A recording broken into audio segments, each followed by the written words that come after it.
আমাদের বারবেল এগুলো ফিক্স করা বারবেল।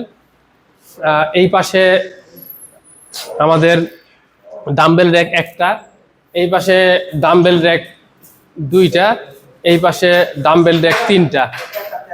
আর আমরা এরপরে এই পাশের এই সাইকেল, তারপরে এই ক্রস ট্রেইনার আর এই ম্যাক্স ট্রেইনার এগুলো ওই পাশে আমাদের কার্ডিও এরিয়াতে নিয়ে যাব, তখন এই পাশে আরেকটা ডাম্বেল র্যাক দিব।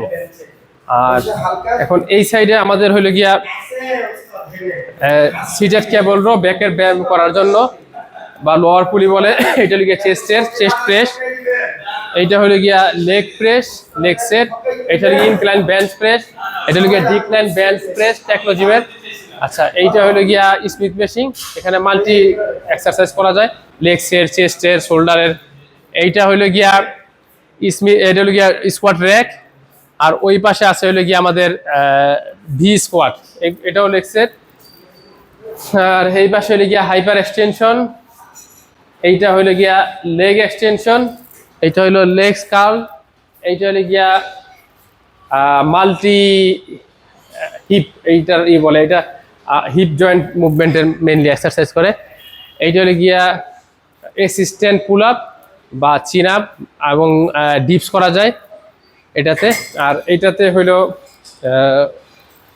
ব্যাক পুল ডাউন, এইটা হলো গিয়া ক্রস কেবল, এইটা হলো গিয়া বাইসেপস কার্ল, এইটা হলো গিয়া অ্যাপস কার্ল, এইটা হলো গিয়া ভি ক্রস কেবল, যে ছোট যেটা, এইটা তো মাল্টি ওয়ার্কআউট করা যায়, লাঞ্জেস, তারপরে ব্যাক রো, আরও তার অনেক কয়েক ধরনের এক্সারসাইজ এটাতে করা যায়।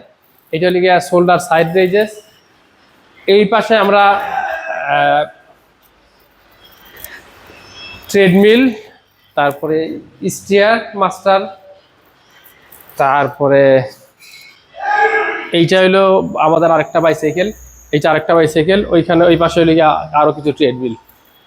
আর এইটায় কি করছেন, এটা অ্যাপস ওয়ার্কআউট করা যায়, তারপরে ডিপস করা যায়। তো এই হলো গিয়া মোটামুটি আমাদের সেট আপ। এরপরে কিছুদিনের মধ্যে আমরা এটা আরো পরিবর্তন করার বাকি আছে। এখন আমাদের যেহেতু জিম রানিং, এর জন্য আমরা ডেকোরেশনের কাজ বা রঙের কাজ এসব করতে পারি নাই। এটা হলো গিয়া চেস্ট ফ্লাই এবং রেয়ার ডেল ফ্লাই।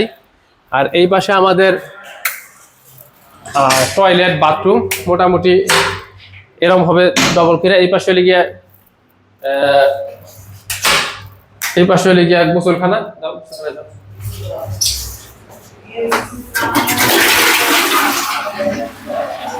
ওটাতে যাও। আর এই পাশে হলো গিয়া টয়লেট। মোটামুটি আমাদের যতটুকু গোছানো হয়েছে আর কি।